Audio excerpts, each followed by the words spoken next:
As I've mentioned on my channel before, I am very bad at watching anime. I love it, obviously, but when it comes to the actual consumption of it, I tend to have a hard time sitting down and actually committing to watching. As a result, there's a number of anime that I've missed that, in one regard or another, are considered a classic. So I'm going to make an effort and start watching some of these classics and seeing if they have held up to the test of time for a new viewer in the modern age. Are they shows that every new anime fan should go back and experience? Or are they better off lost to time?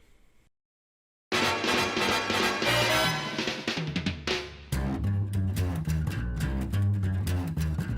think it's time we blow this scene. Get everybody in the stuff together. Okay, 3, 2, 1, let's jam. I've had a complicated relationship with Cowboy Bebop.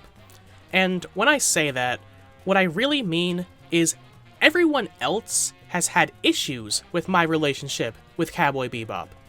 I've actually tried watching the exploits of the Bebop crew twice before, and both times, I dropped it a few episodes in because I just wasn't feeling it.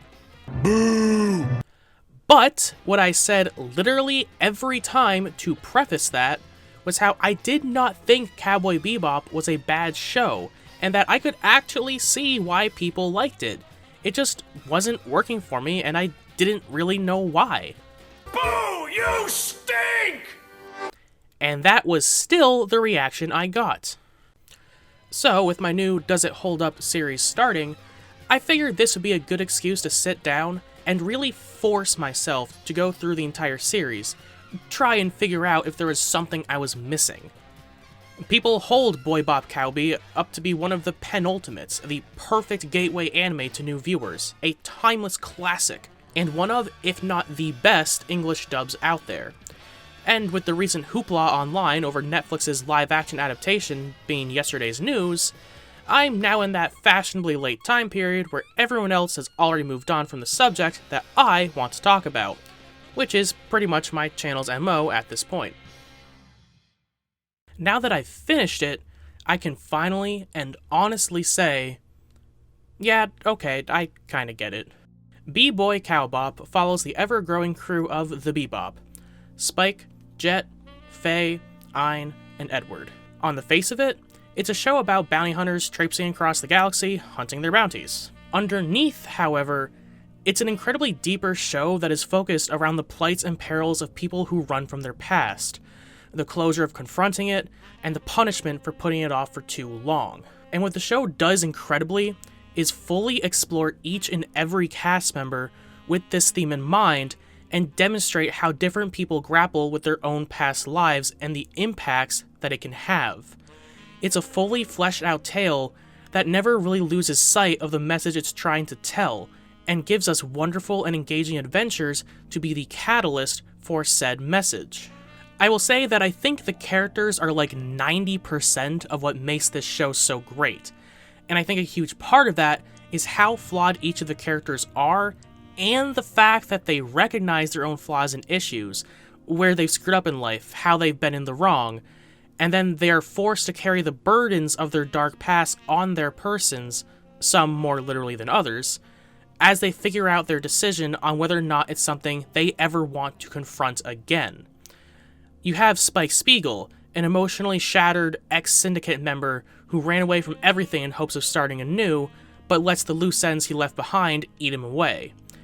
Jet Black, my own personal favorite character, is an ex-officer who was left by his long-term lover, as well as betrayed by his old partner in a manner that left him without an arm. Faye Valentine, initially set up as a woman constantly on the run from her own debts, but then shown to be an amnesiac who was put in cryogenic sleep years ago. And Ed. You know, Ed actually pulls away from the rest of the crew here a bit. Ed is the extremely upbeat and, I guess we'll call it quirky, hacker of the crew. And while she does have her own past, admittedly not as much as the rest of the crew, but hey, she's still young, she is inarguably the happiest member of the crew who gets away at the end of the series in probably the best situation. And that ditzy and carefree joy I don't think is just a byproduct of her own quirkiness. It's because Ed is the only member of the Bebop crew who wasn't running away from her past. She was always living in the present, tackling each new day head-on, and when the time came that she could meet the one big event from her past, she did just that. She made her choice and moved on. Ed serves as a powerful foil to the rest of the cast of Cow Bop Boy that makes the remainder of the runtime for the show all the more beautifully tragic to watch unfold, regardless of what hijinks the crew may be physically up to. From a strictly visual standpoint, the only way Bop Bee Boy Cow shows its age is literally just the art style. Everything else about the show is a visual masterpiece. The flow of character movement during fight sequences, coupled with the unique and ever-changing camera perspective and direction, provide a high energy and wacky quality to some of the less serious fights and moments during the show. It feels like an upbeat and goofy encounter with a lovable protag that keeps your eyes moving and engaged. But then those camera choices, coupled with a more somber palette and art direction, can 180 the show during its more emotional and heavy moments, pulling you back into the despair and darkness the crew is wrestling with at those moments. There is never a dull moment on the screen, no matter the context, and it just really shows how hard the animators went to make a show that wouldn't be yesterday's news in a couple years. I mean, here we are 24 years later, with the show still being talked about and celebrated. And going hand in hand with this is one of the most unique aspects to the show and a massive draw to a lot of people: the soundtrack.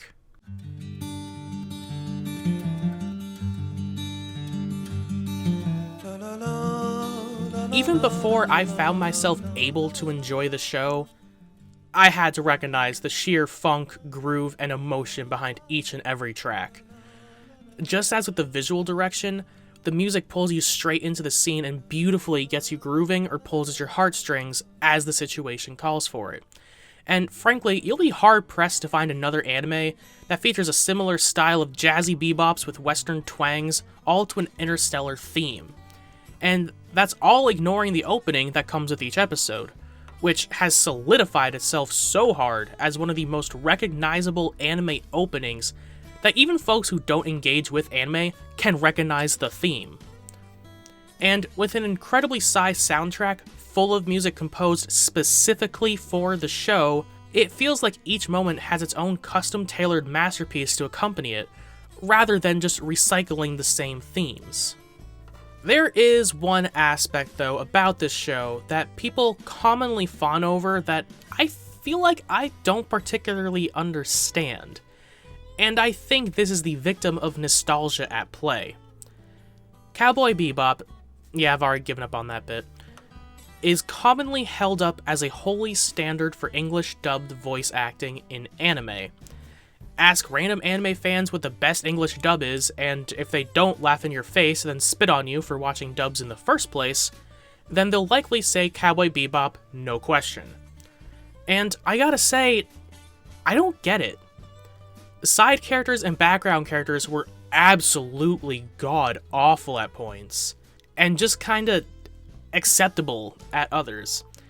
So all three of them went down, eh? Seems that way. And Hakeem's still out there, eh? Seems that way. Get out of the way! We're falling! Falling! Even the main cast and crew had some particularly weak line deliveries. I will admit that these issues are more prevalent in the earlier parts of the series, perhaps a contributing factor to why I never got particularly far watching it in the past. And at least the main crew got a little better as time went on. The actual casting choices were phenomenal in the very least. Like, simply speaking, just the literal voices for each of the main crew were spot on and fit their characters splendidly, and they demonstrated that they were capable of doing a great job in various parts of the series. So maybe it was either shoddy direction, or just taking time to ease into the role, but either way, there were far too many points in the show where I audibly went, oof, that was a rough delivery. So I can't understand how this could still be the golden standard. I think people holding this dub up so highly for so long is based on the fact that it comes from the dark ages of English dubbing, where anime hadn't become nearly as mainstream yet, and a good English dub was a holy relic to be worshipped. So I think that it's not that Cowboy Bebop was the god tier people make it out to be, but rather, in a sea of mediocrity, it merely stood out as being better. Sub-elitist be damned, but English dubbing has come a long way since then. I'm not trying to say they're all masterpieces, but they have gotten better as a whole. And I feel like had this come out today, it wouldn't be held as highly as it is now. Still acceptable, yes, but not the pinnacle of what English anime voice acting can achieve. With all that being said, I'm seeing now that it looks like this entry to the Does It Hold Up series is likely going to wind up being a tad shorter than my first entry for Elfen Lied. And the reason is that I wanted to dance around spoilers and avoid saying too much, just hitting on what I thought were the key points to hit, because if you haven't seen it, then I honestly think you should, as this show deserves so much of the praise it gets. I do think it's a little bit overrated, but now having seen Bebop in its entirety, and not dropping after struggling through opening episodes, I can say that through writing, direction, characters, music, and its animation, it is still, 24 years later, an absolute treat. So, if you're like me, and this is one anime you never really got around to, you should definitely go back and experience it.